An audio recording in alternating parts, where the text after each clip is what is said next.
Hello and welcome back to English Today. This is DVD 11 and the third DVD of your lower intermediate level. And in this DVD, we'll begin with another 2 episodes of the story That's Life, followed by our special TV programs where we will look at climactic change. And then in our cooking program, we'll talk about planning meals.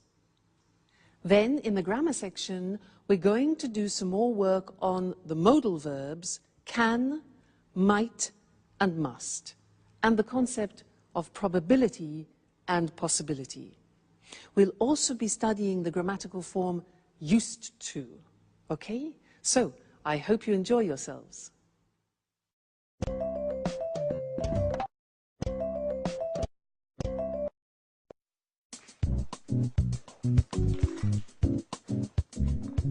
Good morning.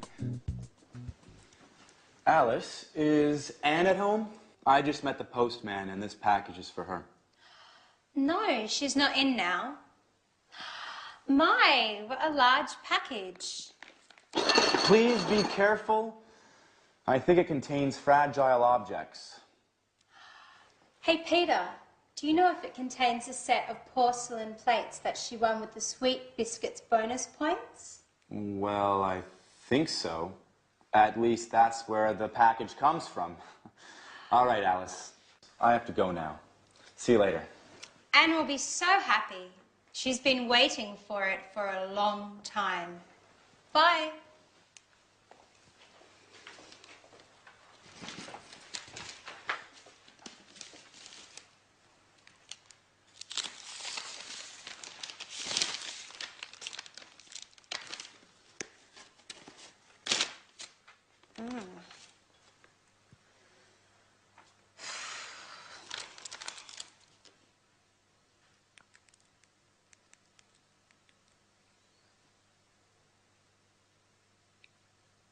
Hello, Anne.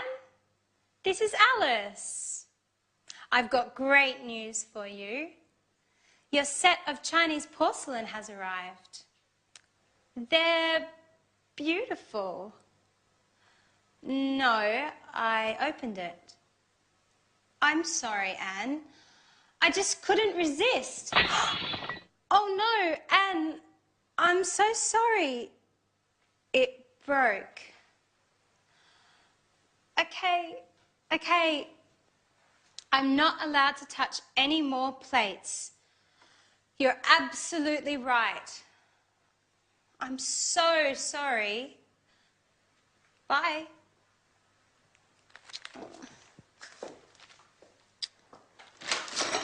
Jack, be careful.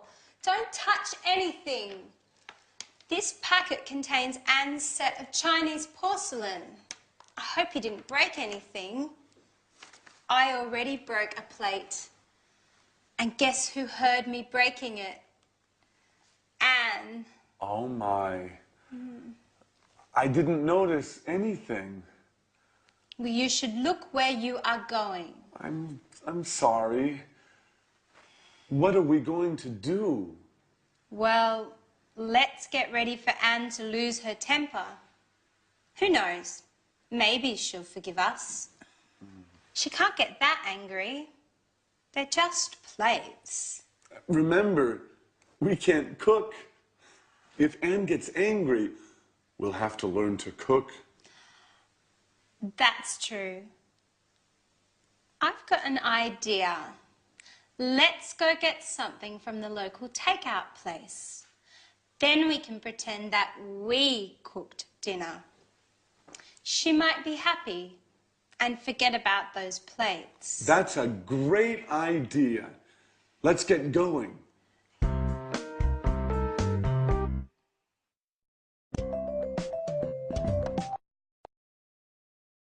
Hello and welcome back again to your live English language program. And I want to talk to you more about can. Now, how do you express can in the future or in the past? Can in the future. Do we say I will can? What do we say in the past?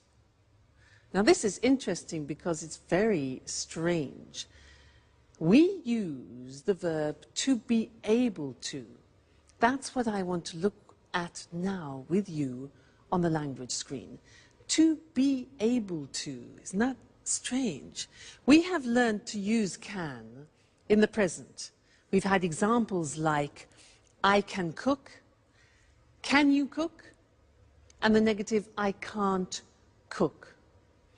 Now, when we talk about ability in the past, everything changes, and we need to use this verb to be able to. When that goes into the past, we say, I was able to cook yesterday. You see, the verb to be goes into the past. I was able to cook yesterday.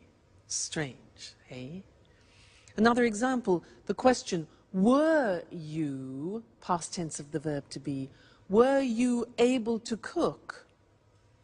And the negative is, he wasn't able to cook. So, can, in the future, we use to be able to, and in the past, to be able to. So, was, were, able to.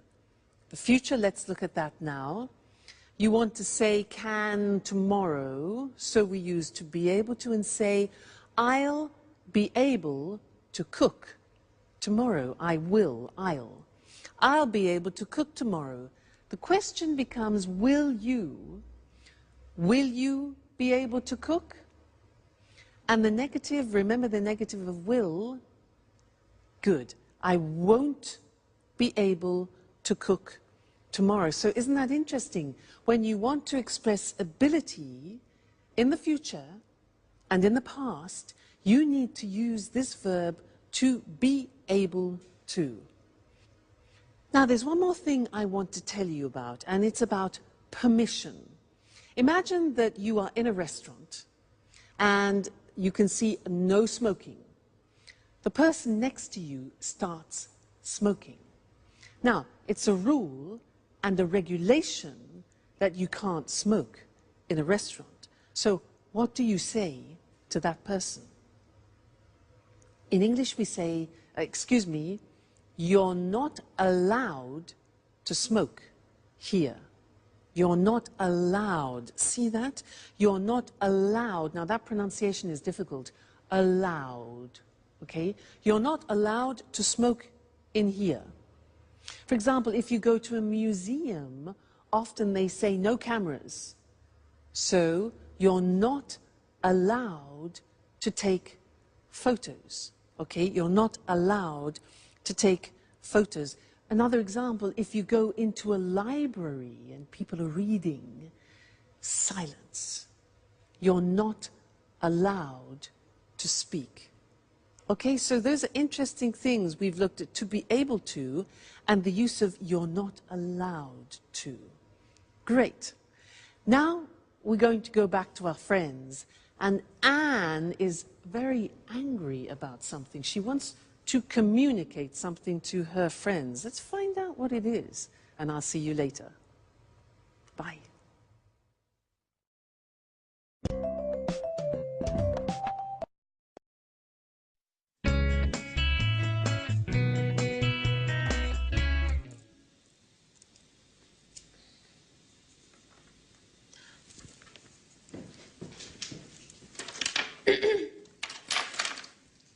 Hi, Anne. What's that you're holding? Hello, everyone. Listen. We need some rules in this house. Living together means obeying some rules. I've written this list of house rules that every person who spends time in this house must follow. No one is allowed to leave this living room until they read and memorize these rules. Bad day, huh? She's right, Jack. Anyway, Anne, dear, what about these house rules? First of all, don't call me Anne, dear. Now listen. Rule number 1. You must never, and I stress never, open my post. Rule number 2. From now on, clean the house at least once a week. Rule number 3. We have to take turns washing up. Rule number 4. Okay. We understand. You must be angry. Well, yes, Jack. I'm very, very angry. I was really looking forward to getting that set of Chinese plates. I saved bonus points for a year eating the same stupid biscuits, which, for your information, I can't stand anymore. I just kept eating and buying them in order to get the set of Chinese porcelain. All for nothing. Oh, please forgive us, Anne.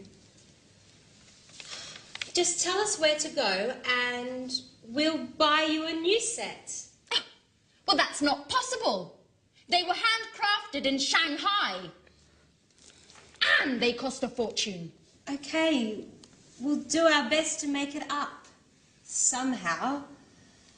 Now sit down, Anne. You must be exhausted. Jack and I made dinner for you.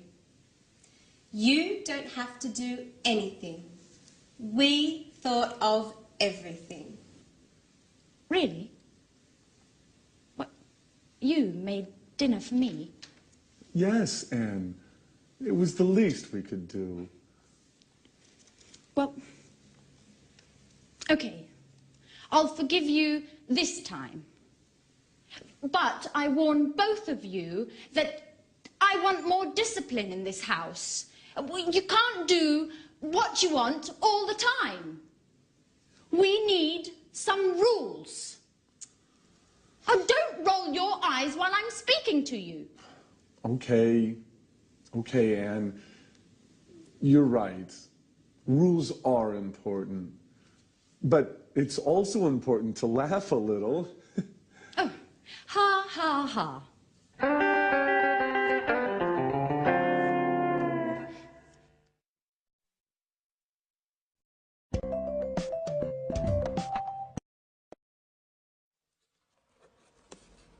Oh, hi.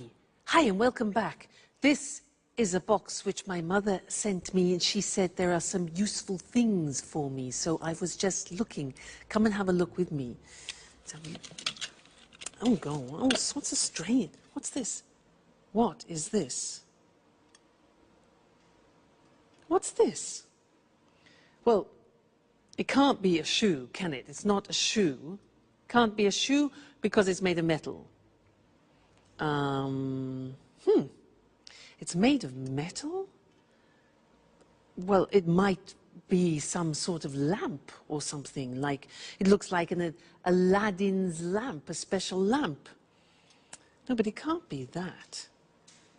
Ah, look, here there's a sort of metal groove, probably for cigarettes. That's it. It must be a cigarette holder, and a type of ashtray, an oriental ashtray. How unusual. That's very typical of my mother. Useful, though. Now, did you see the language that I used? I said, it can't be a shoe. When I say it can't be, it means it's impossible.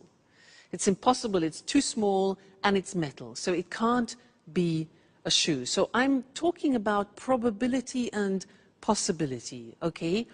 Then I said, well, it might be a magical lamp.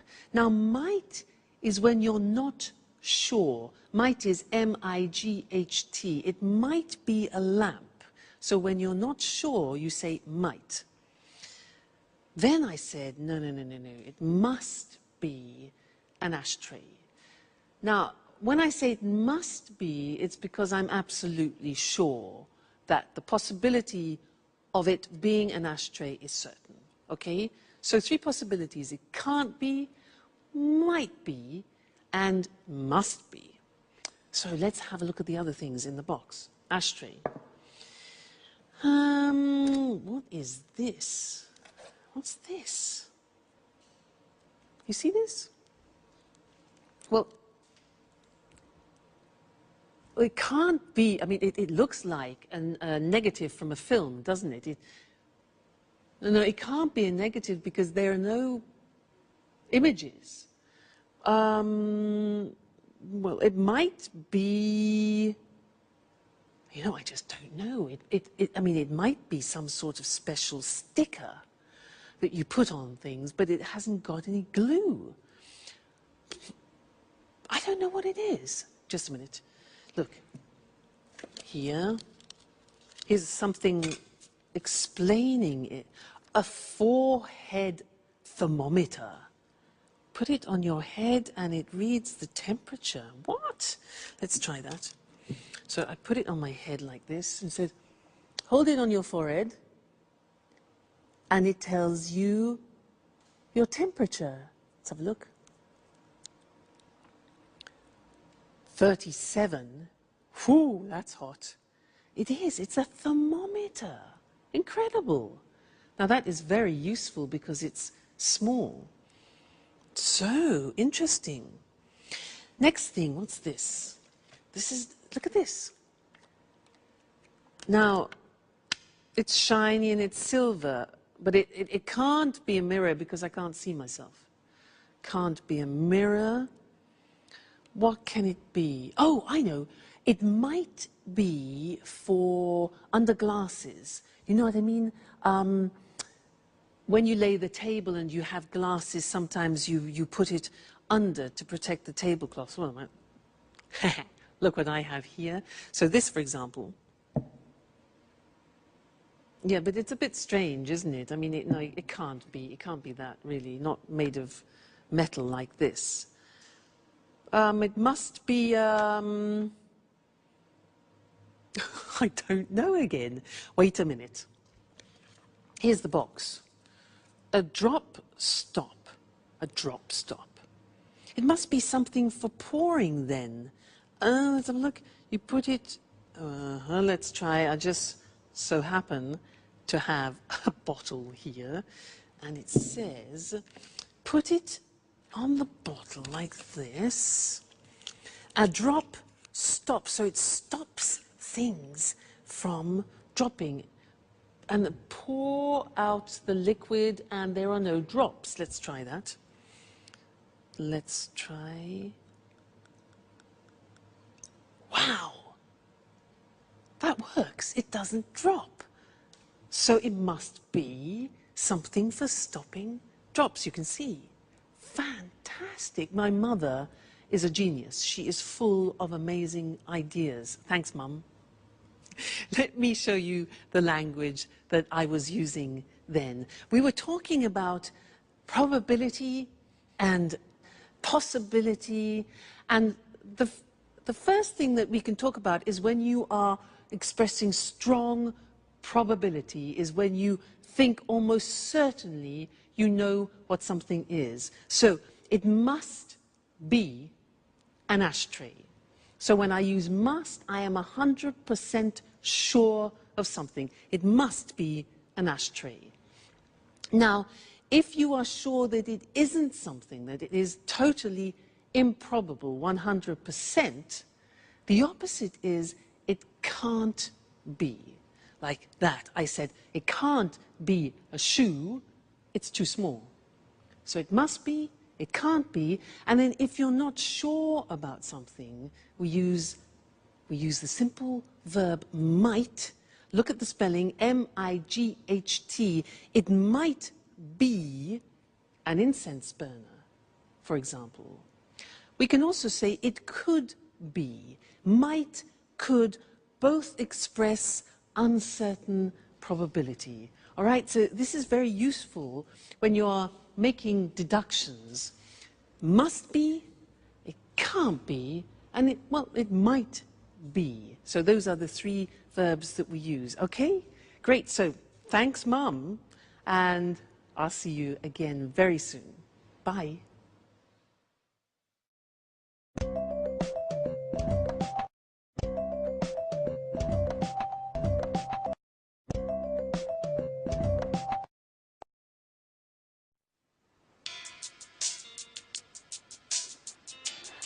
Hi, everybody. What's on TV? Jack, just a minute. It's almost finished. TV.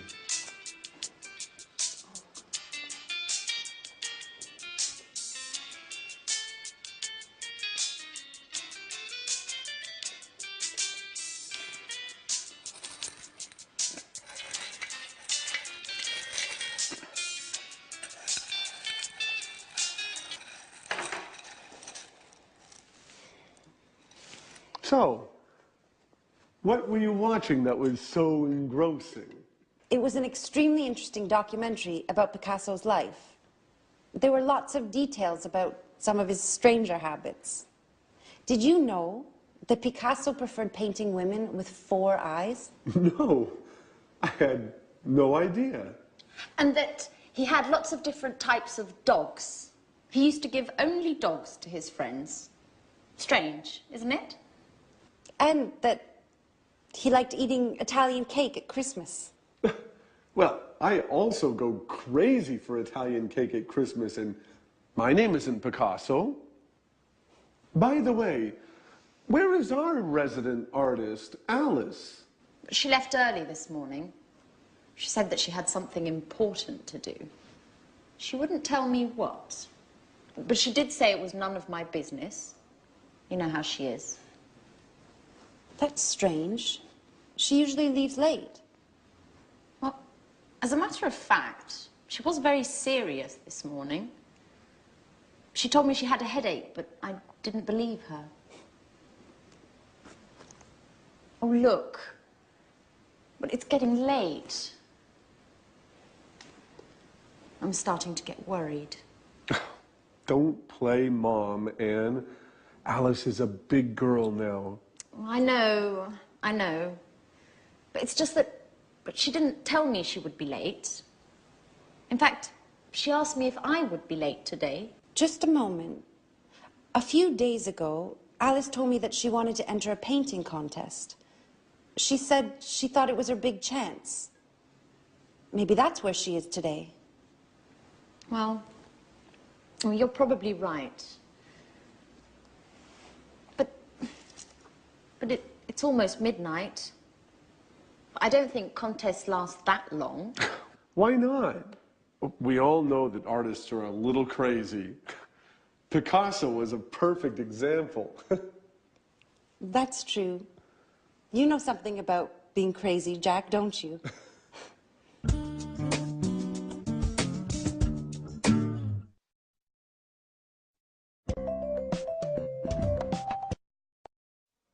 Hello again.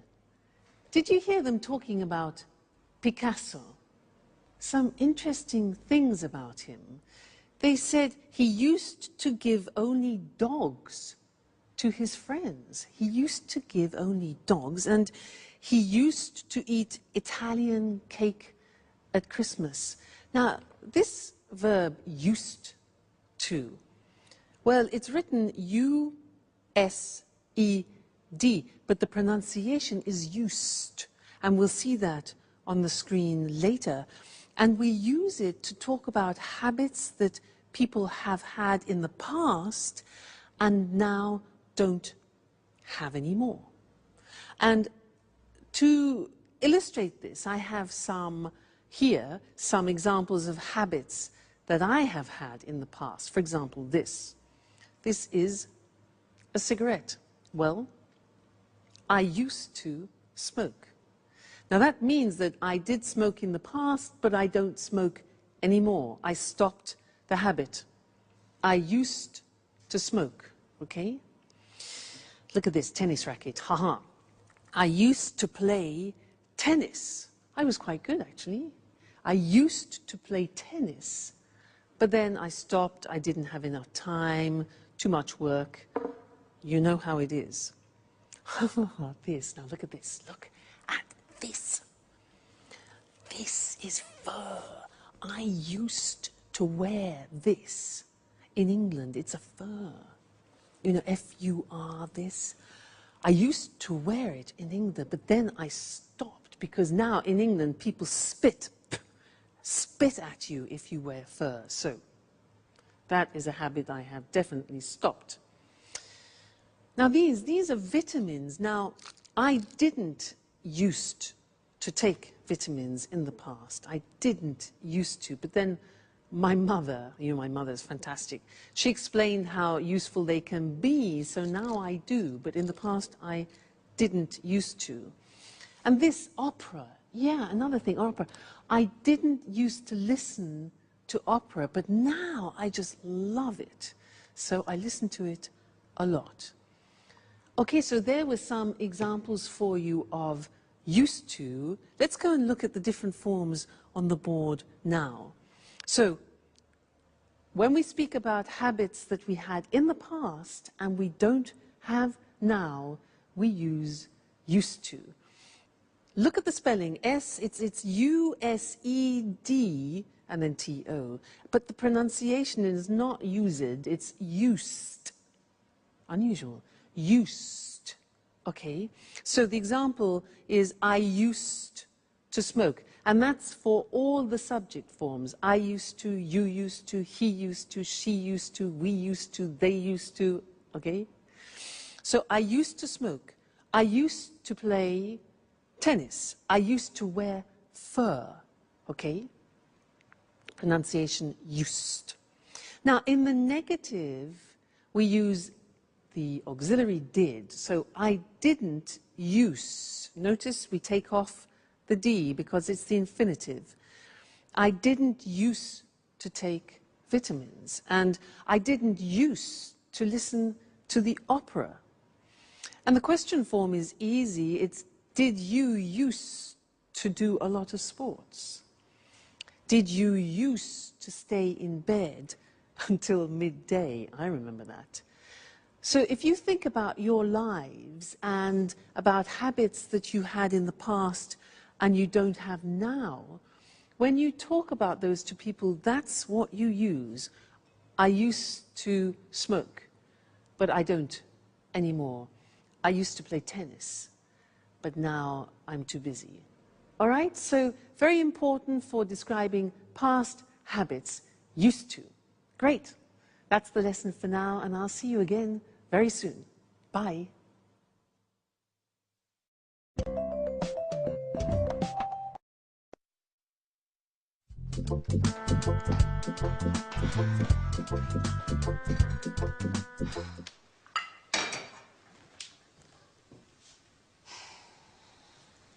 Good morning, Alice.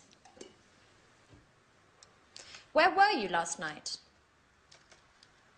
We were getting worried. Good morning. It's a very... I thought it would be the... Why? What happened?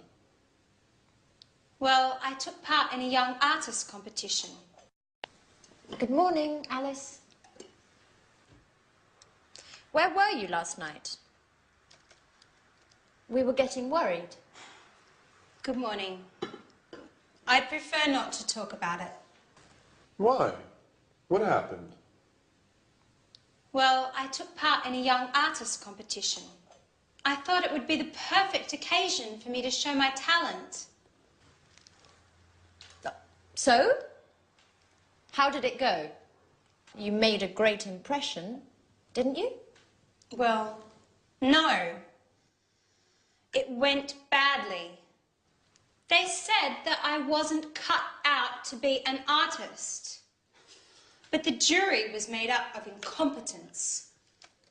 Maybe no one appreciates my talent. Come on, Alice, don't take it so badly. You know you are a genius, right? That's all that matters. Yes, just like Van Gogh, who, by the way, only became famous after he had died. Maybe that's my destiny. Maybe you're exaggerating, just a little bit. I mean, Van Gogh, but you don't really think you're in the same league, do you? And why not? No one appreciates my talent either. Anyway, I want your opinions. Wait just a moment while I get something.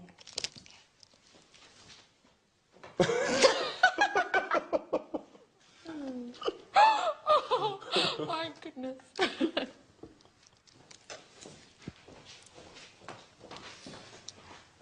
Here you go.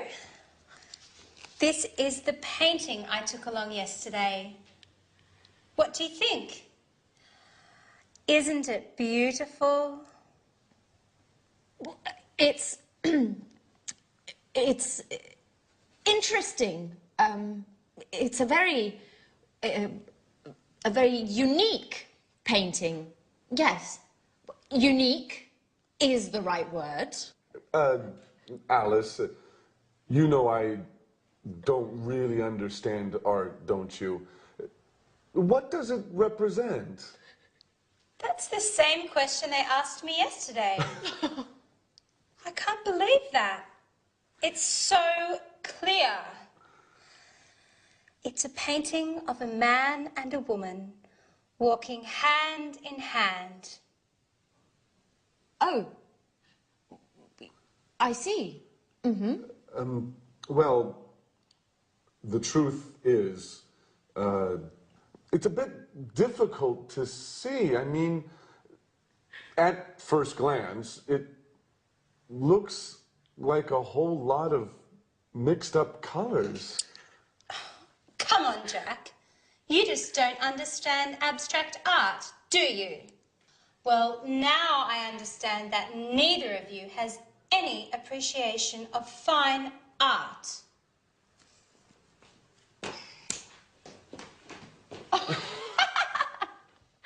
Oh, artists! Never tell an artist what you really think.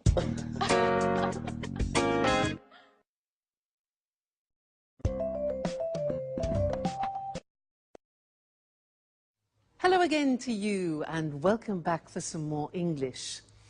Did you hear in that last episode how Anne said to Alice, "So how did it go? You made a great impression, didn't you?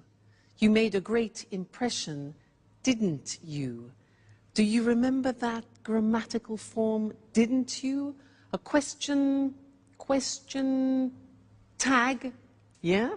Remember, we did a lesson about this, and the example we used was, she's unhappy, isn't she? Do you remember that? Yes, I want to give you a little test on it. And in order to do this well, you have to be very careful about your auxiliaries, so pay attention. Number one, you're married, question tag. You're married, aren't you? Did you get that right, wrong, difficult? Do you remember, you are married, you take the verb, the auxiliary, and at the beginning it's positive, so you turn it into negative. You're married, aren't you? Try this. You didn't go to the party. Didn't is negative, becomes positive. You didn't go to the party. Did you? Great. Next one. He lives in Paris. He lives in Paris. Lives, simple present. Auxiliary. Yeah. Doesn't he? He lives in Paris. Doesn't he? Okay. They aren't French.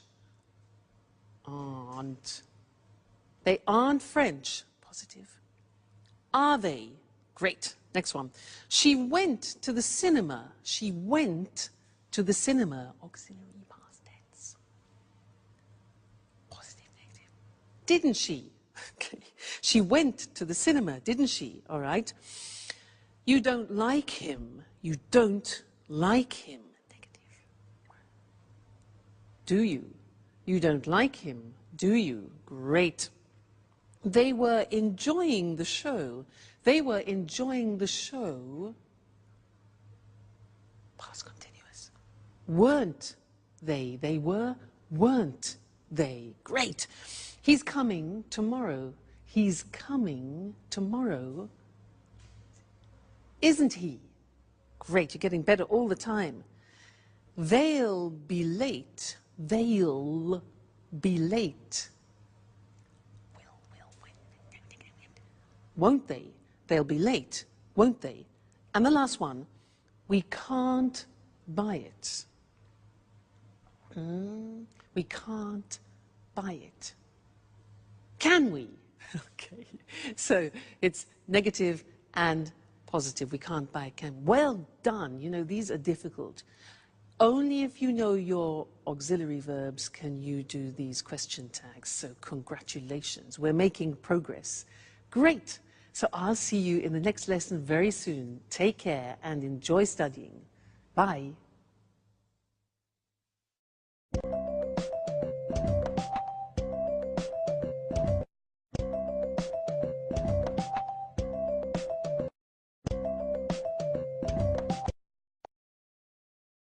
Good morning. Welcome to this week's edition of Climate Change. In the studio with me is our weather expert, Susan Thurley. Good morning, Eric. Well, Susan, there's a lot of talk these days about climate change. Could you explain exactly what is happening? Of course. You know, the first thing to stress is that the Earth's climate is always changing. In the past, this happened due to natural causes. I mean, the atmosphere and the Earth's climate changed naturally. Now things are different. Scientists believe that climate change today is a result of man's activities, our activities. And why are scientists so worried about this climate change? Well, before I answer that question, I'd like to talk a little about what we call the greenhouse effect. Certainly. Scientists often talk about the greenhouse effect. What is this exactly? The greenhouse effect is very important for the world's weather. Greenhouse gases help to capture the energy we receive from the sun. They keep the Earth warm. Without these gases, the world would be a colder place, and our lives would be very different. Well, if the greenhouse effect is so useful for the Earth, why do scientists talk about it nowadays as if it's something dangerous? It's the extra greenhouse gases that are dangerous. Our way of life, cars, factories, central heating, is producing too much of these greenhouse gases. These gases are trapping more and more of the sun's energy, and the world's becoming warmer. Is carbon dioxide one of these gases? Yes, carbon dioxide, CO2, is one of the main greenhouse gases. Carbon dioxide is produced when we burn coal and natural gas. The problem is that over the years, the concentration of carbon dioxide in the atmosphere has increased enormously. So, to stop global warming, we need to use less coal and natural gases. Exactly. But not only that, we also need to plant more trees, and we must stop destroying our forests because they take carbon dioxide out of the air. Is there anything else we can do? Well, governments around the world need to encourage the use of renewable energy sources. Solar panels can use the sun's energy. Wind turbines can generate electricity from the wind. And hydroelectric power plants can use water to generate electricity. Renewable energy is becoming popular today, isn't it? Yes, it is. But there's still a long way to go. Okay, Susan, one last question. What are the consequences of climate change? Well, higher average temperatures around the world. You know, even a small change in temperature, even a 1-degree increase, can cause the sea level to rise as the polar ice caps melt. In fact, this is already happening. Other consequences: more rainfall in some parts of the world and less in others. More extreme weather conditions, stronger hurricanes and typhoons. So, this is definitely a serious issue. We mustn't underestimate the importance of climate change, and we need to use more renewable energy. Well, thanks to Susan for your clear explanation of the problems. Thank you. Goodbye. And goodbye, and see you again next week for another edition of Climate Change.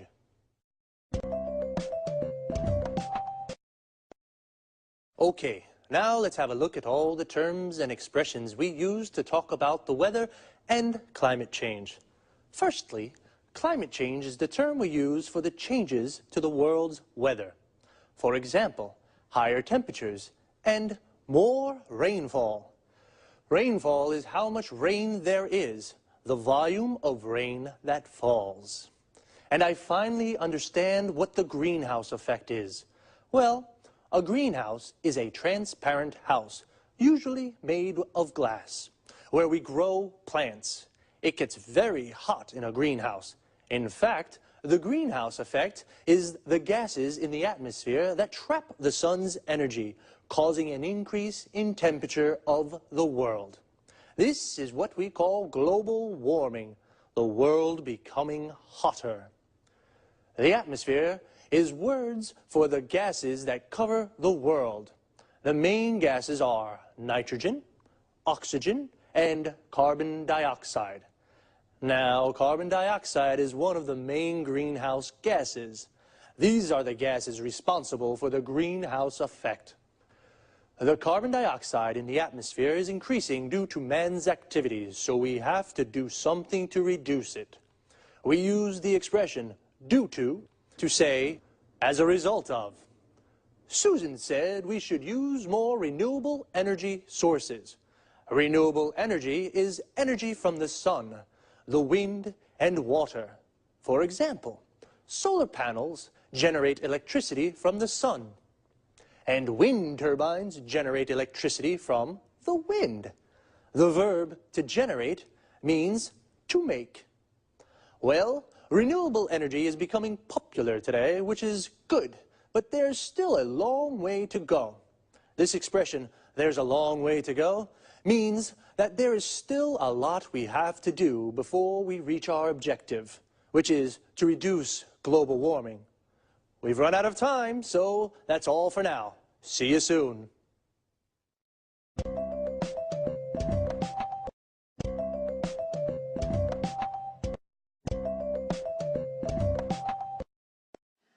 Welcome to Cooking Today. All homemakers will be thrilled to know that we're back with Lisa French. Thank you for inviting us into your lovely home once again, Lisa. I'm glad to have you. Now, Lisa, Leslie Forbes from Newcastle-on-Tyne is desperate. Her family's always complaining about her cooking. They say it's really, yucky, and they sneak out to get junk food. How can she make her meals more appetizing? Well, actually, it's just a matter of good meal planning. That sounds rather serious. Yes, it is, but it can also be a fun challenge. This means preparing food that's healthy as well as appealing and involves the senses such as smell, taste, and sight. Is that why they say your eyes are bigger than your stomach? Not exactly. Now, getting serious, when you say healthy, you're referring to nutrition, aren't you? Yes, of course. Nutrition is the key to good health. As a matter of fact, nutritionists agree that a varied diet is fundamental for physical and mental well-being. Well, what are the correct guidelines to a good nutrition? As you can see, I have an example of a food pyramid here. These 6 main food groups contain the nutrients essential to a well-balanced diet. Why a pyramid? Because it enables us to understand the correct number of servings per day. Can you give an example? Certainly. You see, the largest group includes bread, cereal, rice, and pasta. Then, going up the pyramid, you find fruits and vegetables, then meats and dairy products. What's at the top? You mean here? These are fats, oils, and sweets, which, although essential to the diet, must be eaten in moderate quantities.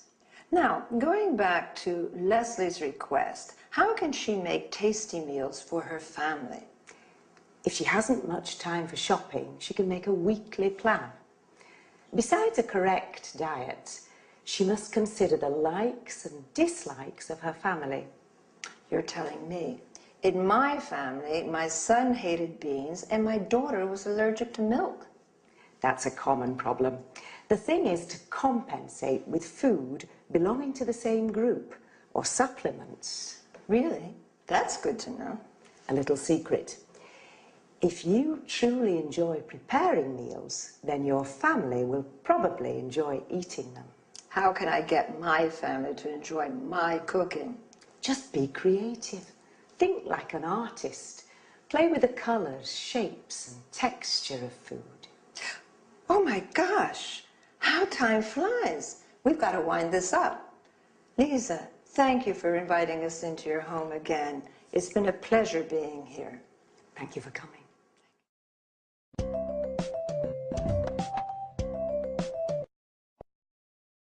And now, let's pay attention to some expressions used in the dialogue. We've talked about meals, breakfast in the morning, lunch at noon, dinner, or in the U.S., supper at night. In the U.S., a dinner is the main meal of the day, even at lunchtime. Notice that in the U.K., tea is sometimes used instead of dinner. When we refer to specific times during the day, we can say lunchtime, tea time. Lisa showed a food pyramid. It contains food groups, such as cereals, meats, dairy products, milk, cheese, yogurt, fats and oils, and vegetables. All these foods contain nutrients.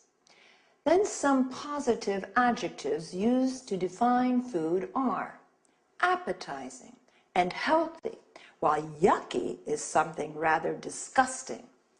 Moreover, the expression junk food refers to food which is not considered healthy at all. We say diet to indicate what we eat. It also means a series of rules to be followed to improve one's health. If we want to lose weight, we say, I'm on a diet. A diet is correct when it's varied or well-balanced. If you're allergic to a type of food, eating that food can make you ill or cause skin problems. Lisa talked about texture of food. For example, food can be defined soft, crispy, crusty, or shape. Food can be cut into slices, cubes, and rings. During the interview, I quoted a common way of expressing that somebody has put more food on their plates than they're actually able to eat. Your eyes are bigger than your stomach. All right, that's all this week. Bye-bye.